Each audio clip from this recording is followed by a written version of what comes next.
Happy Halloween Scooby-Doo, the original movie, is being advertised as the first official Halloween special in the series' history, which is just a stupid marketing gimmick because there have been numerous other episodes or Scooby-Doo movies that take place on Halloween. It guest stars Elvira, Mistress of the Dark, and Bill Nye the Science Guy. And DC Comics villain the Scarecrow has escaped Arkham Asylum, but the character is a red herring for the real villain. The Scarecrow himself straight out tells us this. The movie ties back into the town of Crystal Cove and the storylines which took place there during the Scooby-Doo Mystery Incorporated series. And there are several Easter eggs from both Hanna-Barbera and the A Pup Named Scooby-Doo series. The main protagonistic force is living jack-o'-lanterns which chase the gang, but the majority of the hour-and-a-half film is actually one long car chase in a Mad Max wacky racist style that just destroys the pacing and drags down the entire movie.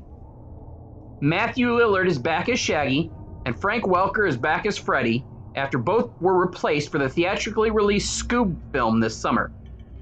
They use orange pumpkin guts as a substitute for blood, so everyone gets covered in pumpkin gore, which is very clever.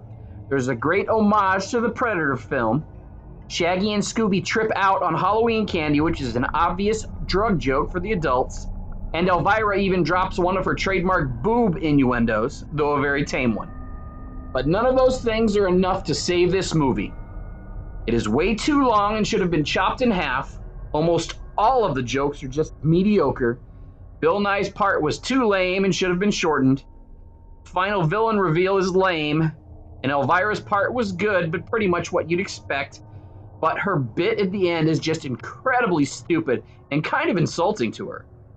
So even though I love Scooby-Doo, I would not recommend this movie unless you yourself are also a huge Scooby-Doo fan. Cthulhu Fatagan.